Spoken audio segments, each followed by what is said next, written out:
Imagine walking into a dark, isolated farmhouse in a quiet rural town, expecting to conduct a routine missing person investigation, only to turn on your flashlight and find yourself standing inside a real-life house of horrors. Imagine looking at the walls and realizing they are lined with human skin, or looking at the kitchen counter and finding bowls made out of human skulls. This is not a twisted Hollywood movie. It is the absolute, terrifying, and historically documented truth of Ed Gein, a man whose unimaginable crimes shocked the world in 1957 and permanently altered the landscape of modern true crime and horror history. In the small, frozen town of Plainfield, Wisconsin, Ed Gein was known to his neighbors as a quiet, eccentric, and completely harmless bachelor who did odd jobs and mind his own business. But behind that shy, awkward smile lay a psychological abyss so dark and a reality so gruesome that it would inspire the most infamous horror characters ever created. The veil of innocence holding the town together was completely ripped apart on November 16, 1957, when a local hardware store owner named Bernice Worden suddenly vanished, leaving behind nothing but a trail of blood on the floor and an open cash register. The investigation led the local sheriff directly to the isolated property of Ed Gein, because he was the very last customer seen at the store, and his name was written on the final receipt of the morning. When the deputies unlocked the door to his dark, unheated shed in the freezing Wisconsin night, they were completely unprepared for the psychological trauma awaiting them. Hanging from the rafters in the pitch blackness was the decapitated body of Bernice Worden. But as the horrific realization set in, the police moved inside the main house, and that is where the true nightmare began. The house was a chaotic labyrinth of filth, debris, and human remains that defied all human comprehension. Investigators found chairs upholstered with human skin, shoeboxes containing severed body parts, and masks meticulously crafted from the faces of deceased women. Ed Gein had transformed his home into a personal trophy room of death.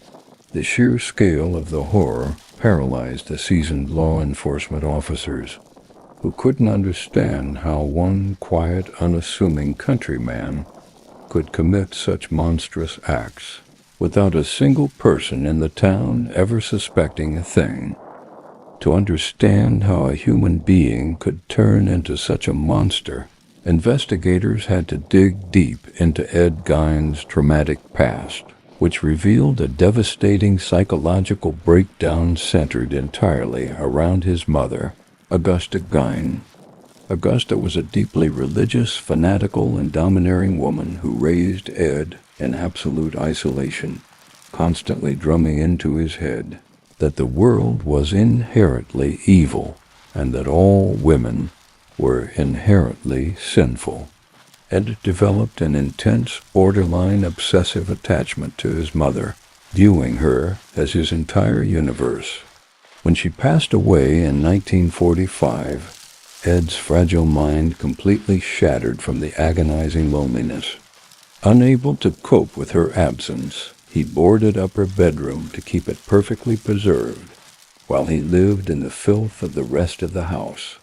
His obsession soon mutated into a grotesque desire to literally become his mother. He began studying anatomy books and local obituaries, which led him to start raiding local graveyards under the cover of night. For years, Ed Gein dug up the graves of recently buried elderly women who closely resembled his mother, taking their remains back to his farmhouse to create a literal skin suit that he could wear around his property to feel close to her again. However, grave robbing eventually ceased to satisfy his dark urges, driving him to cross the line into cold-blooded murder. Gein confessed to shooting and killing 2 women, Mary Hogan, a local tavern owner who vanished in 1954, and Bernice Worden in 1957. The legal system wasted no time in closing this horrific chapter permanently, ensuring there were no open endings or lingering doubts. Following his arrest, Ed Gein was immediately put through extensive psychological evaluations and was declared legally insane, rendering him unfit to stand trial initially. He was committed to the Central State Hospital for the criminally insane. Years later, in 1968, doctors determined he was stable enough to face a judge, and he was found guilty of first-degree murder. Because of his severe mental illness, he was sentenced to spend the remainder of his natural life inside a maximum-security psychiatric institution. Outraged and horrified by his actions, the locals of Plainfield gathered together and burned his infamous house of horrors to the ground, erasing it from the earth. Ed Gein spent his final decades as a quiet model patient, completely locked away from society, until he died of respiratory failure on July 26, 1984, at the age of 77. He was buried in a hidden, vandalized grave, ending a legacy of pure terror. Now, looking at this terrifying case of deep psychological conditioning, do you believe Ed Gein was entirely a product of his mother's extreme manipulation? Or was there an inherent darkness inside him waiting to be released? Let me know your thoughts in the comments below.